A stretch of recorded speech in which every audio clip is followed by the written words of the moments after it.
started as a normal day, just like any other.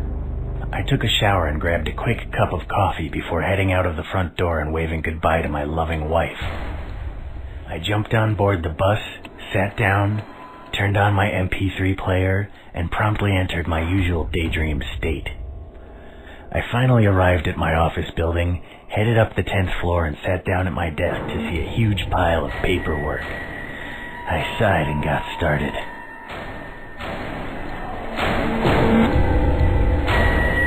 A scream coming from down the hall broke my concentration. I considered going to see what it was, but the thought quickly passed. Probably just another hysterical secretary overreacting to a spider. Just as I started getting back to work, something else grabbed my attention. I peered out the window into the street below, and to my astonishment, saw a scene of utter chaos. People fighting, even killing each other for seemingly no reason. By this time, some of my coworkers had gotten up from their desks and joined me in staring out the window.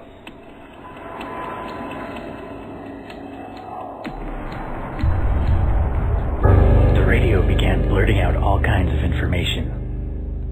It said that a new breed of virus had been discovered, one that would change its victims into a homicidal maniac. This virus was highly contagious and spreading rapidly.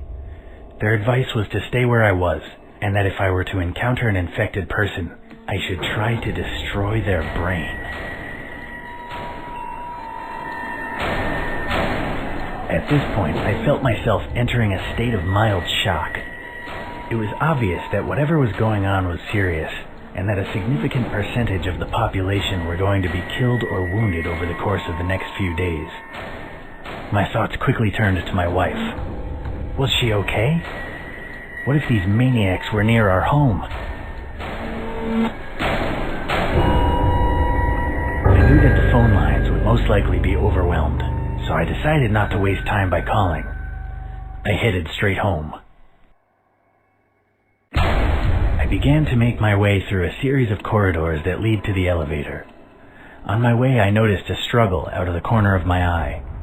I turned to see a disfigured man frantically clawing at and biting a young woman's leg. Blood was already pouring from her multiple wounds. The woman cried out for me to help her. I continued down the hallway, ignoring the woman's cries for help. She would have been infected, and it wasn't worth the risk. I arrived at the elevator, but to my dismay, it seemed many other people had the same idea. I heard a ping, and the elevator doors slid open. In a split second, the large crowd of office staff pushed and shoved their way into the tiny metal box.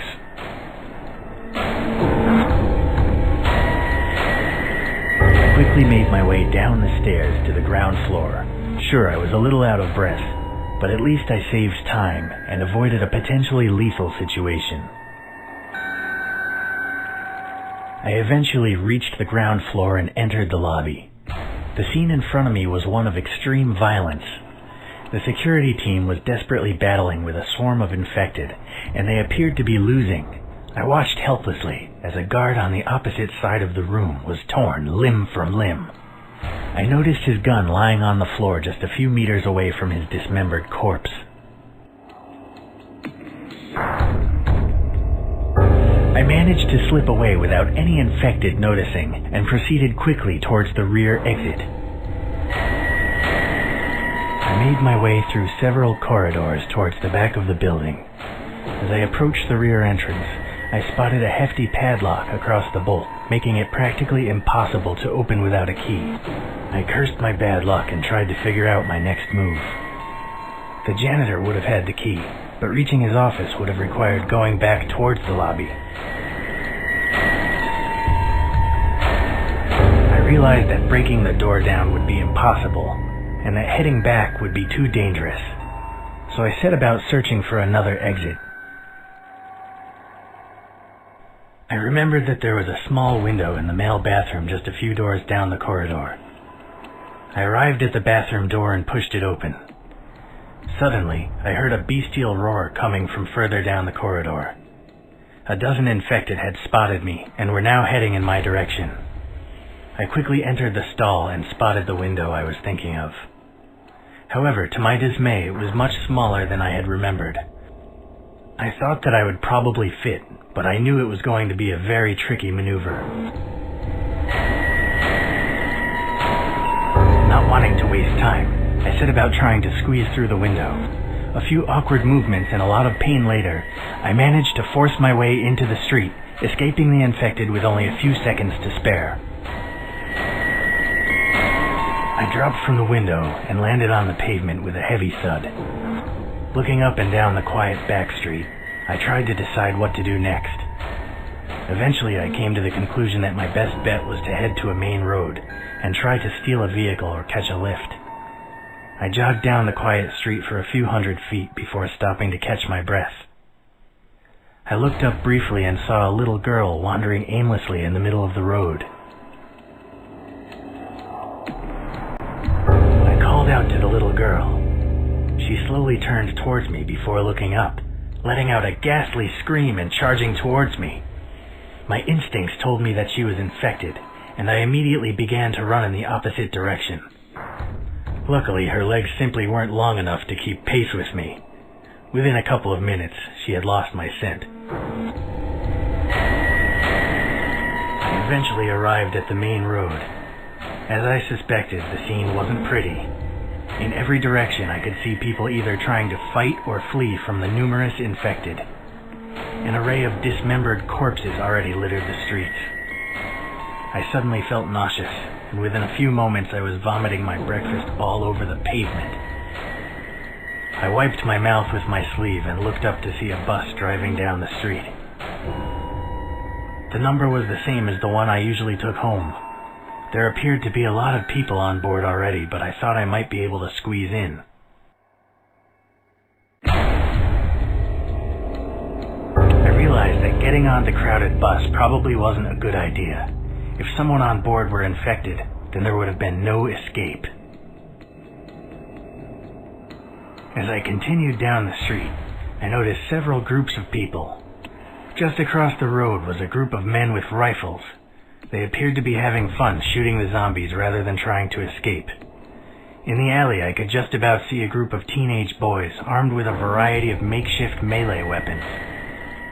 A few meters from where I was standing, a paramedic and an armed police officer were helping a wounded man, and as I glanced over my shoulder, I saw a group of survivors from my office building, heading in the same direction.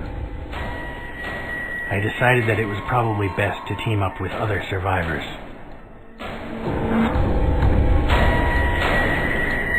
I jogged over to the group of my fellow co-workers. They seemed happy to see me.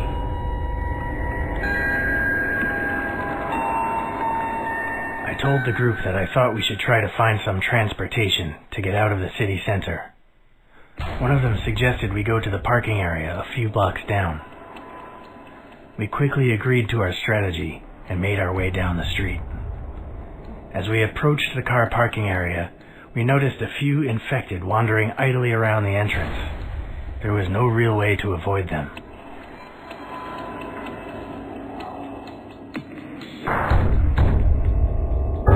We ran swiftly towards the parking area, ducking and weaving between the zombies.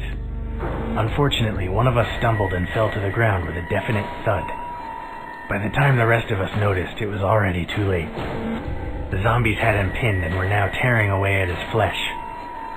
Without saying a word to one another, we continued on our way and left him to his fate. We eventually found a few different options for vehicles in which we could make our escape. On the far side of the parking area, we found a pair of road motorbikes. Closer to us was a four-wheel drive all-terrain Jeep, a large freight truck, and a convertible sports car. I suggested that we take the Jeep, and the others quickly agreed. Having the ability to go off-road if necessary would be incredibly useful, especially since many roads would have been blocked with traffic, accidents, or zombies. We approached the Jeep and peered inside. To our dismay, we saw a pair of infected inside, desperately clawing at the windows in an attempt to escape.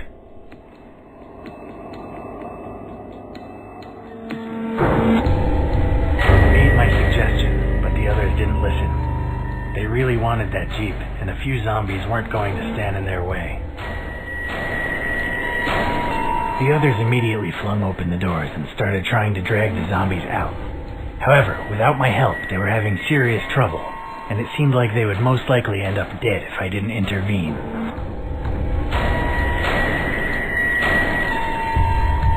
I headed towards the sports car and didn't look back.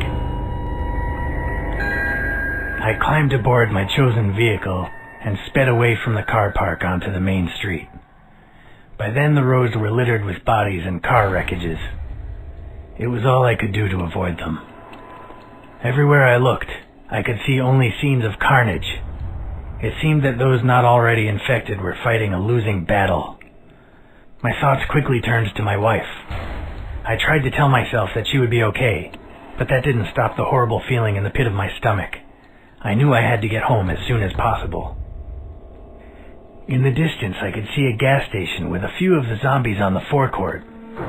I quickly glanced down at the fuel gauge and saw that I only had about half a tank remaining.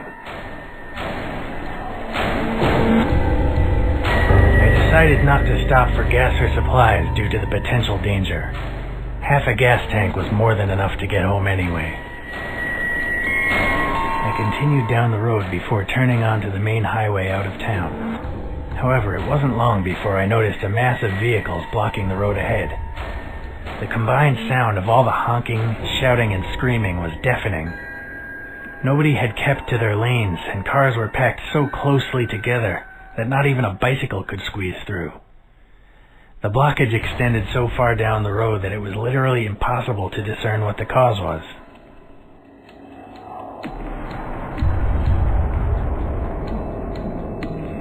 I decided that there was no point in waiting for the traffic to clear, and that without the Jeep, driving off the road was just too dangerous. I headed back the way I came and turned off the highway at the first exit. I soon found a safer, albeit less direct route home. As I sped down the disturbingly quiet back road, my mind began to wander. Without the distraction of imminent danger, I began to remember the horrific scenes I had witnessed just an hour ago. Images of mangled corpses flashed before my eyes, and my head began to spin. I swerved onto the wrong side of the road, just as another vehicle pulled out from a concealed entrance. I braked sharply, but it was too late to avoid a collision. Amazingly, I wasn't seriously injured, but my ride was badly damaged.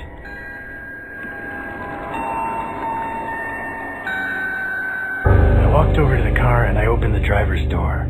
He was unconscious but didn't seem to be badly wounded.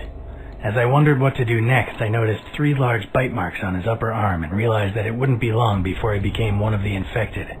I decided to leave him and continue on foot. After a half an hour of walking, I began to recognize my surroundings and knew that I would soon be home. There were several different routes I could take.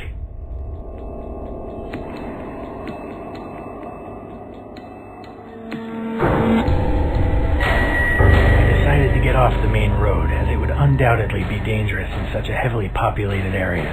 I decided to follow the train line instead, since it ran not far from my house and would be totally deserted. Sure enough, I didn't see another soul. I finally arrived in my neighborhood, exhausted. I knew that my house was just a little further down the street, but the area was swarming with the infected. Most of them seemed distracted by what few survivors remained, but I knew it was only a matter of time before they noticed me. I remembered about a small alleyway nearby, one that would take me most of the way home in relative safety. I entered the alley, and as expected, it seemed totally devoid of life. However, as I walked past a large dumpster, an infected old man stepped out of the shadows and tried to grab me. I grabbed him by the neck, realizing that he'd be unable to bite me. I pushed him away as hard as I could, and he stumbled backward. I had bought myself valuable time, but it wouldn't take long for the creature to regain its balance and come at me again. I turned to run back the way I had came, only to see that another group of them had followed and were now blocking my retreat. My only hope was to try and get past the lone infected.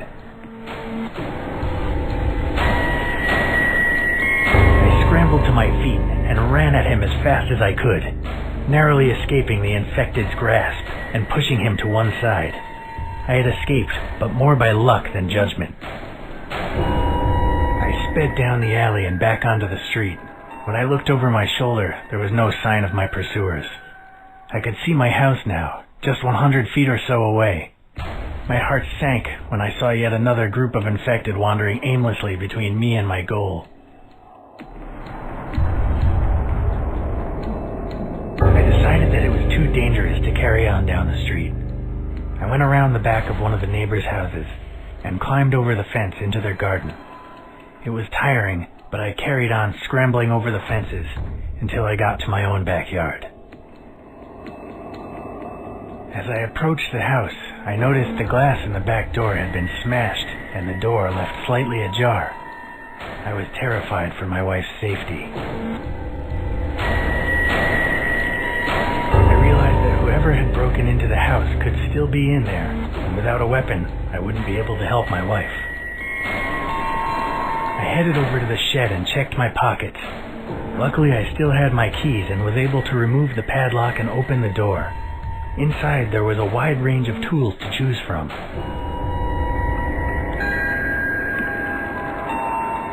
I took the crowbar, knowing that it would be easy to swing indoors, yet still heavy enough to cave in a human skull.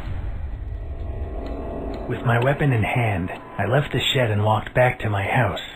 Before I could enter, I discovered why the back door had been left ajar. A teenage looter emerged from the house carrying my television, obviously intent on profiting from the crisis. When he saw me, he dropped the TV and pulled out a large kitchen knife. At that moment, I couldn't tell which one of us was more afraid.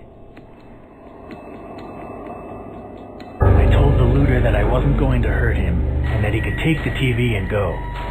He didn't bother to pick it back up. Instead, he ran over to the nearby fence and climbed over into the neighbor's garden. Having dealt with the looter, I walked in through the back door.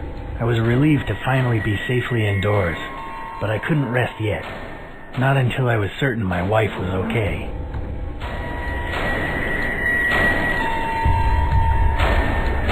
I had wasted enough time already, and wasn't about to waste any more. I immediately started looking for my wife. I began searching the ground floor for my wife. As I came into the living room, I saw that John from next door was standing there. He had his back to me, and was clearly oblivious to my presence. His shirt was covered in red stains. I decided it was best not to disturb him, and carefully backed away. If he had noticed me, he certainly didn't show it. As I went to go upstairs, I noticed a note had been left for me by the front door. I recognized my wife's handwriting immediately. The note said that she couldn't wait for me any longer, and that she was going to pack her bags and take the car to her parents' house in the countryside. As I read the note, my heart sank. I prayed that she would be able to make it to her parents in one piece, but knowing how hard it had been for me to get here, I couldn't help but wonder if she was still alive. When I realized I may never see her again, I began to feel tears rolling down my cheek.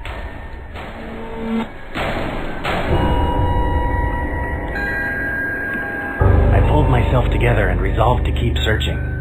I needed to make sure the house was secure before planning my next move. As I climbed the stairs, I heard an odd shuffling noise coming from my bedroom. I didn't know if it was my wife, a looter, or another of the infected.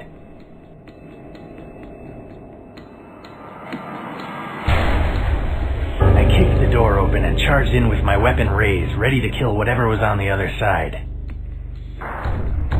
The scene that greeted me will haunt my nightmares for years to come. My beautiful wife was pinned on the floor, desperately trying to fight off one of the infected. She could barely keep the creature at bay, and if I didn't act immediately, she would surely die. I ran at the infected and kicked it in the face with all my might. It was enough to get the beast away from my wife, and I was able to quickly finish the job without the risk of hitting her by mistake. I was finally reunited with my wife. I dropped the weapon and held her as tightly as I could. In that moment, I was happier than I had ever been, yet the feeling would not last long. I asked her if she was okay, and she showed me her hand. Blood dripped from several bite marks on her fingers. I didn't know if she would become infected or not, or even how much longer she had. She sobbed as I struggled to decide what to do. I knew I had to do something and do it quickly. If I could stop the spread of the infection, I might just be able to save her life. We ran down to the kitchen, took a clean meat cleaver from the knife rack, and tied an improvised tourniquet around her wrist.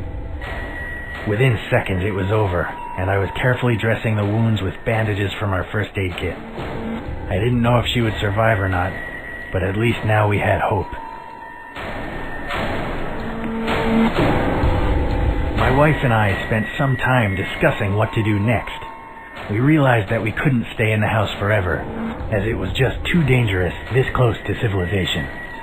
We decided that our best bet was to load up the car with food and supplies, and then head for her parents' house out in the country. I made sure the house was secure, dragged the corpses down to the basement, and then helped my wife get everything ready. She looked pale and weak, but it didn't seem like she would turn, at least not for a while yet. By the time everything was ready, it was already nightfall, so we decided to spend one more night at home before hitting the road. I don't think either of us slept that night, but it was better than traveling in the dark. We left at dawn.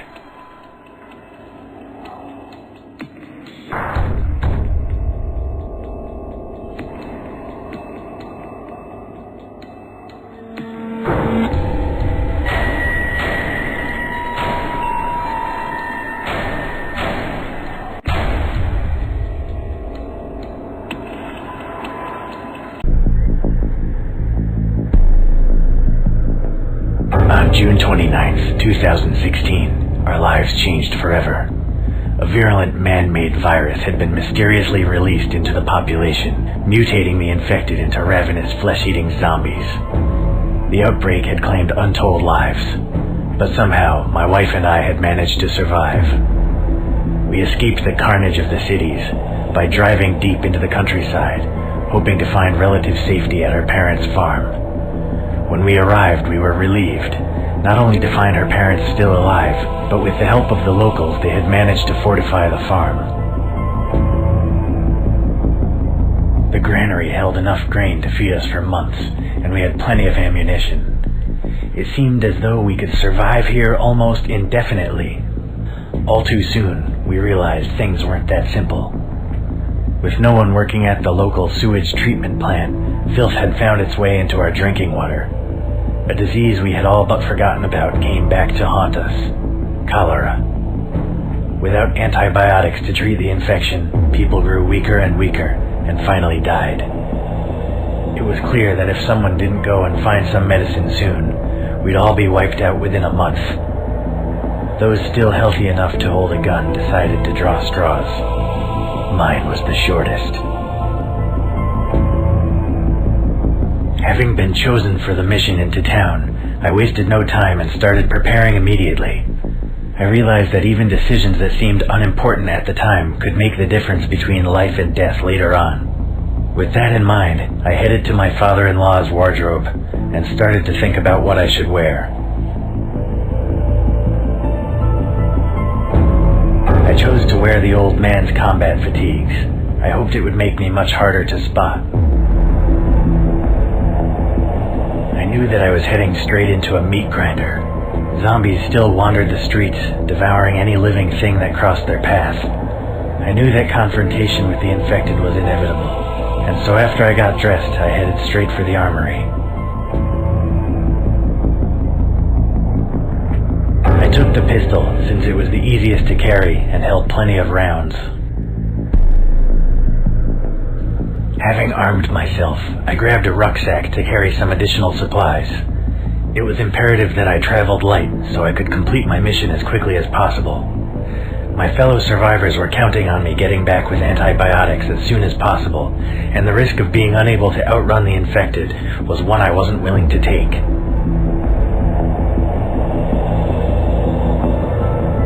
Both a useful tool and a deadly weapon, The crowbar seemed like the obvious choice. I was almost ready to leave the safety of the compound. For the first time since arriving, I felt truly afraid. I knew that I may never return from this mission, but if I didn't go, what little remained of my family would be wiped out. I knew my wife was sick, and unless I got her the medicine soon, after all we'd been through, I couldn't let it end like this.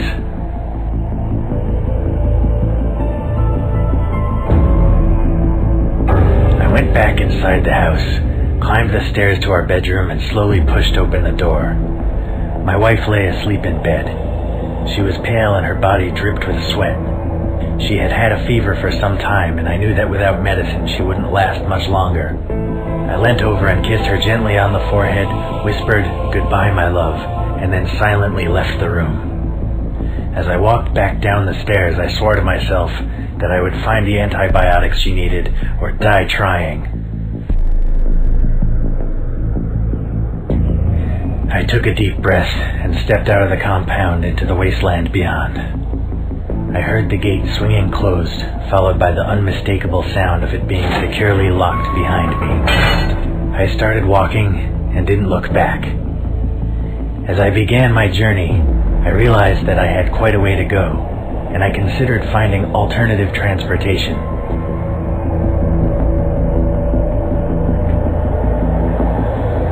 I had to walk quite a while before I eventually spotted an old and slightly rusty bicycle sticking out of a hedgerow. It wasn't in very good shape, but it was about rideable, and still a hell of a lot quicker than walking. Unfortunately, just before I reached the outskirts of town, the chain snapped. I would have to continue on foot, but at least I saved myself a lot of time and effort. After a couple of hours, I eventually came to the outskirts of town. The place had been pretty run down even before the outbreak, and I had struggled to imagine it being any worse than I remembered. I was wrong. Once the streets had been the home of petty gangs and prostitutes, but now they were littered with decaying, half-eaten corpses. The air was thick with flies, and maggots crawled and squirmed among the bodies. I took a moment to regain my composure, and then pressed on, trying not to notice what I was standing on. As I turned the corner, I saw another man standing some distance down the road.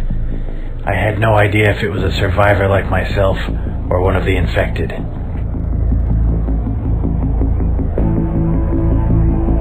I couldn't be sure if the man was still human or not, and I didn't want to waste ammo unnecessarily. There were plenty of cars and other debris between us, so I decided to carefully sneak past him instead. He didn't seem to notice me. Having dealt with the situation, I continued on down the street towards a small chemist. To my relief and surprise, the building didn't show any outward signs of having been looted. The door was closed and the glass window was still intact. I glanced around to make sure there were no infected nearby, and then tried the door. It was locked.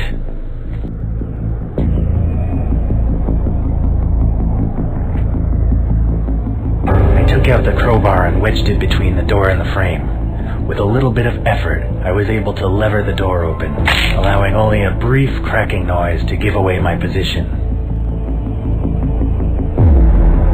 As I entered the building and looked around, I realized that the antibiotics I so desperately needed would be kept in the back of the shop, so I carefully made my way towards the counter.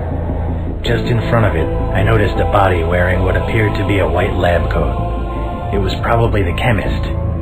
From the blood stain and bullet hole in his back, I surmised that he had been shot to death.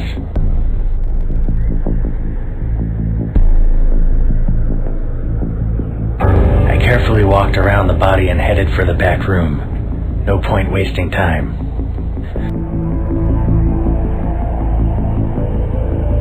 As I walked into the back room, my heart sank. While the front of the shop had been left untouched, looters had clearly broken in at the back and taken all the medicine. Most likely, drug addicts in search of a fix. I searched everywhere, but the only thing left was a few tubes of hemorrhoid cream. I made my way back to the front of the shop and realized that my mission was far from over. I wondered if I could find any extra supplies before continuing.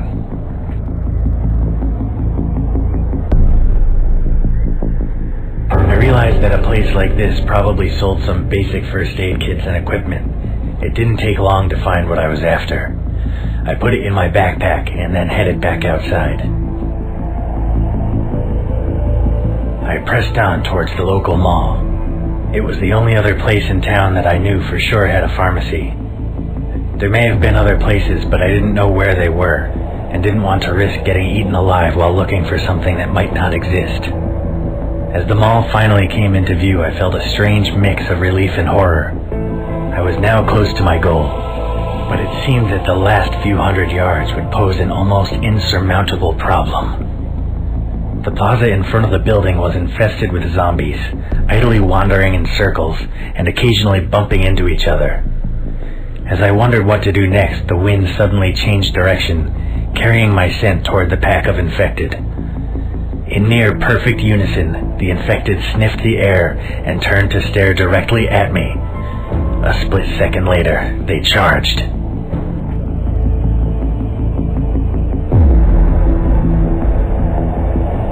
I knew I didn't stand a chance against the oncoming mob of post-human cannibals, so I turned on my heels and fled as quickly as I could. The infected were surprisingly fast on their feet, but luckily they struggled to avoid the mass of abandoned vehicles and debris that covered the road. I was able to lose most of them by running around the block, and those that still followed were quite a distance behind me.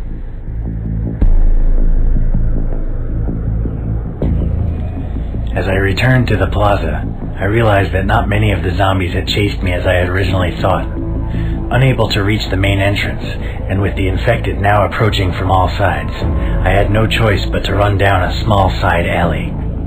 There was still a single doorway into the mall, and luckily it was still unlocked. I slammed the door shut behind me. It seemed reasonably strong, and was small enough to prevent large numbers of infected from pushing against it all at once. Still, leaving it as it was definitely posed a risk.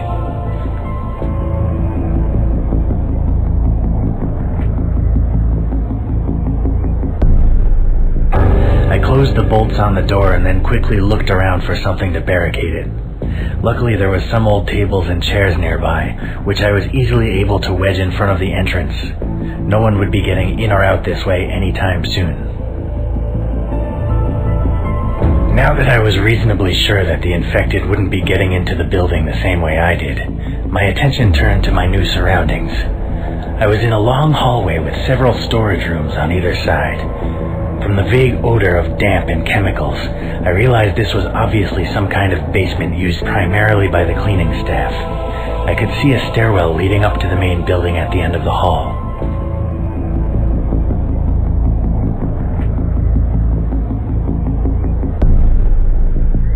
I carefully explored the various side rooms, making sure that none of the infected had made a home here. Fortunately, this part of the building was empty, but I soon realized that some of the rooms posed a serious problem for security. Several of the windows had been smashed in the chaos following the outbreak. Since I didn't have the time or resources to block up every one, I instead closed all the interior doors and wedged chairs under the handles. I climbed the flight of stairs to the ground floor and then headed through a small doorway into the main building. The mall was eerily quiet, and despite my best efforts to keep a low profile, every footstep seemed to echo throughout the entire building. The shutters on most stores had been closed, presumably in an attempt to keep the infected from roaming freely.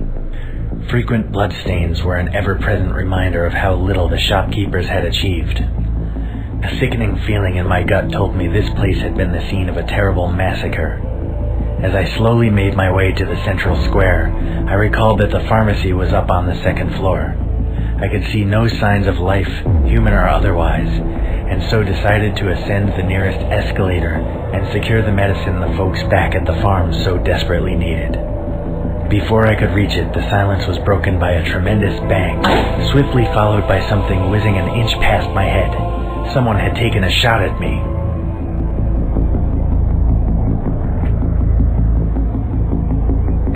I immediately dove for the nearest pillar as several more bullets were fired. Amazingly, I wasn't hit.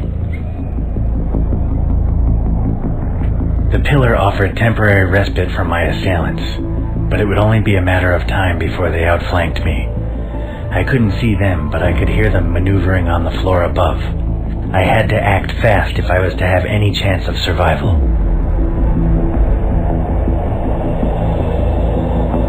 I realized that they had me totally pinned down, and that my chances of surviving a firefight were slim. My only hope was to try and convince them to let me live. I cried, "I'm not infected," as loud as I could. There was a pause, followed by a voice full of fear and doubt. "Prove it." He ordered me to put my gun on the ground and step slowly out from behind the pillar with my hands up. I could see no alternative, and so I reluctantly did what I was told. As I stood defenseless in the open, I explained that I hadn't been bitten, and that I meant them no harm. The survivors whispered among themselves for a moment, before one of them asked me to take off my clothes so they could see for themselves. I undressed, and a man armed with a shotgun came down to inspect me. Finally satisfied that I wasn't about to eat them, the man asked me why I was here.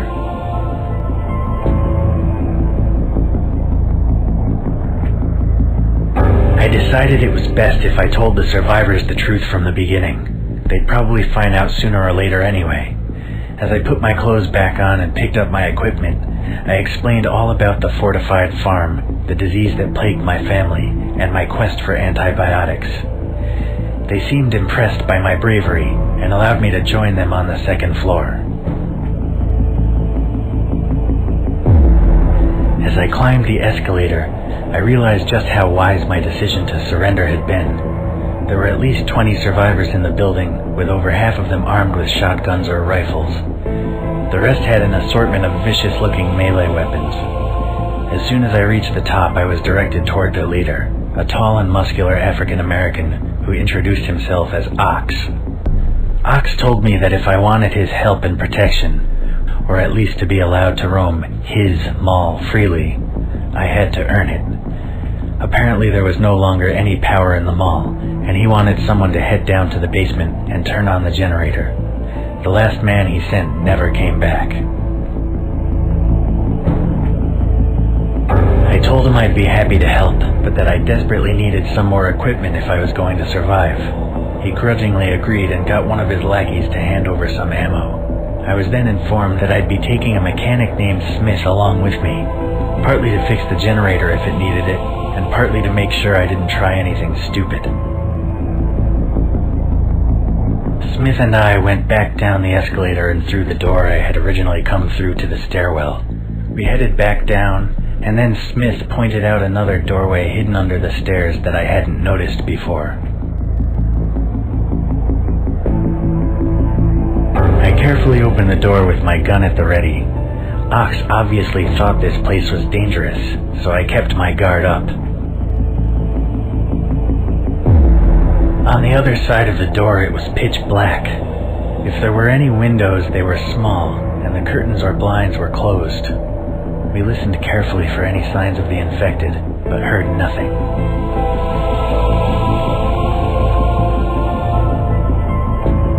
I wasn't about to get eaten in the dark, so I told Smith to wait while I went and found a torch.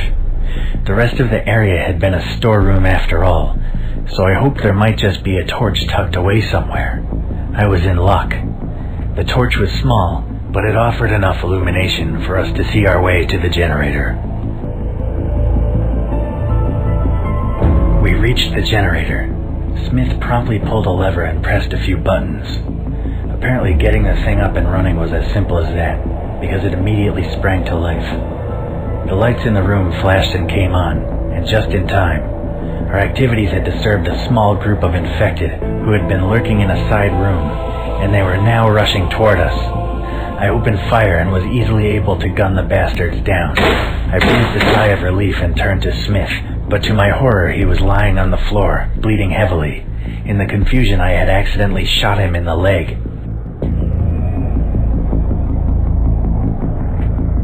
I knew Smith didn't have a lot of time, so I quickly removed the first aid kit from my backpack and got to work. I used a tourniquet to staunch the bleeding and then bandaged the wound.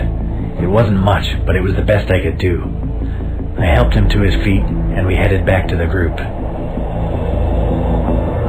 When we reached the stairwell, we were greeted by a terrifying noise. All the gunfire earlier, and now the bright lights of the mall had attracted a large group of infected who were trying to get in any way they could. Luckily, I had securely barricaded this area when I first entered the building. It wouldn't hold them for long, but it brought us enough time to get back to the group. By the time we got back to the group, they were already celebrating. Now the power was back on and they were focused on making the most of it while it lasted. Several had gotten one of the coffee shops up and running and were busy preparing hot food and drinks. Others were setting up a games console to entertain themselves while not on guard duty. Knowing about the threat from downstairs, it wasn't particularly reassuring. Smith had lost a lot of blood and was barely conscious when we arrived. Once I told him he had been shot, not bitten, Ox ordered some of the few women among the survivors to take care of him.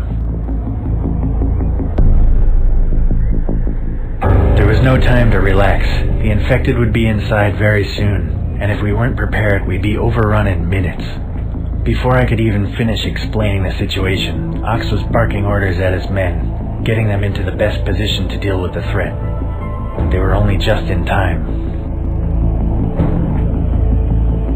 Suddenly, the basement door burst open, and a seemingly unstoppable horde of infected zombies charged through. The first wave was gunned down before they reached the escalator, but more and more of them just kept on coming. Every gun in the building was blazing while survivors armed with clubs and axes struggled to keep the tide of monsters from climbing the stairs.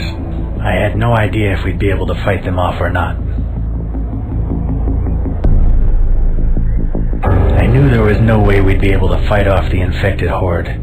My thoughts turned once again to my dying wife, and I realized that this might be my last chance to secure the antibiotics she so desperately needed. While the others held the infected at bay, I ran as fast as I could for the pharmacy. It took me less than a minute to reach the former drugstore. It had been totally untouched by looters, and all the various medicines were readily available. I could still hear the battle raging behind me, and I knew that I didn't have much time. Unfortunately, I wasn't alone. It seemed that the infected had found another way into the building, and several of them were now shambling straight toward me. I sprang immediately into action, jumping up to grab the bottom of the heavy iron shutters and pulling them down before the infected could get inside. I was only just in time. Had I have taken just one more second to lock them in place, I would have been devoured for sure. Now that I had the luxury of time, I thoroughly searched the pharmacy for the antibiotics I needed. I filled my backpack with as much of the stuff as I could, and then made my way out of the shop through the back door. I found myself in some sort of staff-only area that would normally have been off-limits to the general public. There were corridors leading to various offices and storage areas behind the back of the shops, but I had no time for sightseeing. I followed the signs and headed straight for the stairs. As I turned a corner, I heard a scream and the sounds of a struggle. One of the female survivors had also tried to make an escape, but had been ambushed by one of the infected. She had dropped her pistol and was now struggling to keep the monster from biting her.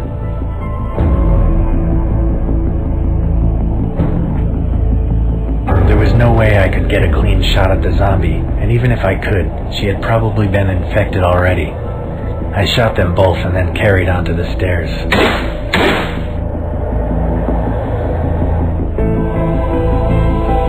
As I reached the stairwell, I became all too aware that the sound of gunfire, a constant companion for the last few minutes, had suddenly stopped. Had the survivors fought off the infected, or had they all been wiped out? I had no way of knowing either way. I wasn't going to risk heading back to the group. In my heart, I knew they were all dead, and either way I needed to get home to save my wife. I ran up the stairs, out of the fire escape, and onto the roof. stepped out into the open air and breathed a sigh of relief. I was on the top level of a multi-story car park which seemed to be blessedly free of zombies. There were also plenty of parked cars in relatively good condition, perfect for a swift and safe ride home. I suddenly noticed movement out of the corner of my eye. I span round and took aim, expecting it to be one of the infected. To my relief and surprise, it was a handful of survivors who had managed to escape the carnage downstairs. Before I could meet up with them, something leaped at me from the shadows, knocking my gun from my hands and nearly pushing me to the floor.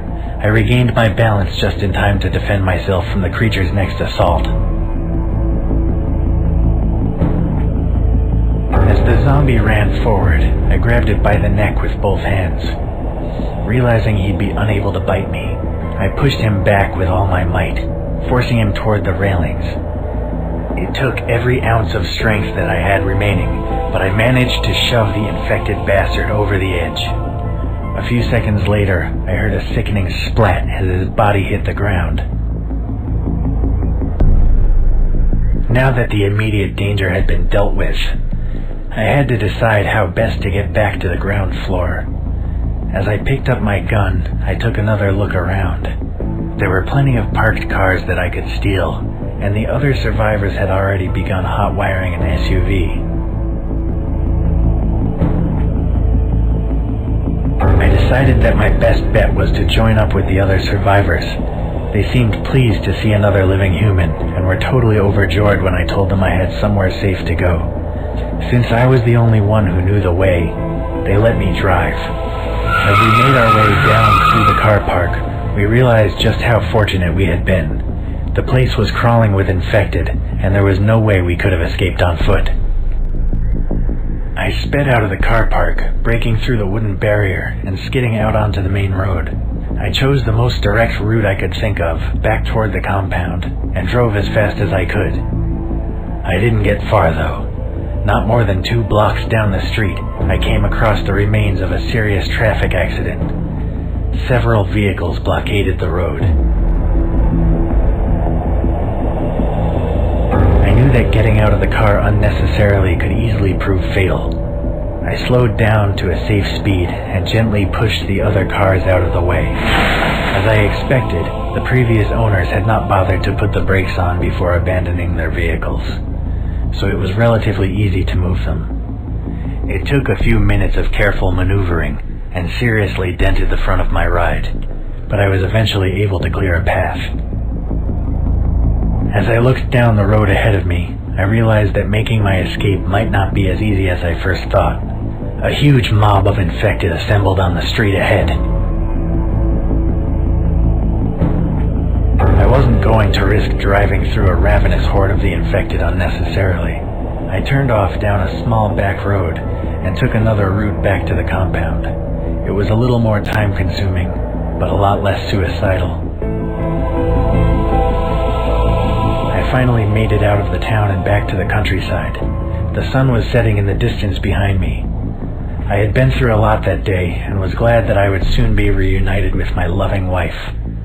Just when I thought I was out of danger, the engine began to make strange clunking noises. I prayed that it would last until I got home, but God didn't seem to be listening.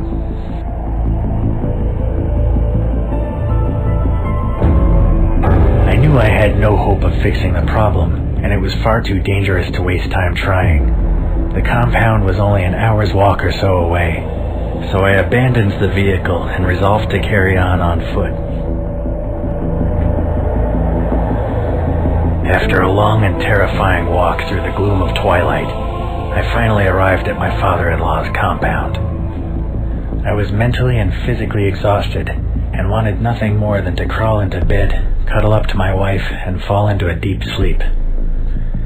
I was expecting a far warmer welcome than I received. Despite my heroic efforts on their behalf, the guards wisely insisted that my companions and I prove we hadn't been bitten before being allowed in. Once more I had to strip down to my skin to show that I would remain among the living. With the formalities over and done with, we were finally allowed inside. As soon as the gates were safely closed behind me, my father-in-law ran out from the farmhouse and uncharacteristically gave me a hug. Then he asked me about the medicine. smiled and showed him the contents of my backpack. I had secured enough antibiotics to treat everyone who lived in the compound, myself included. We wasted no time in delivering them to everyone who needed it. Over the course of the next few days, the compound began to recover. With the exception of the 2 worst cases, everyone survived the illness and were soon back on their feet. Most importantly of all, I had saved my beautiful wife yet again.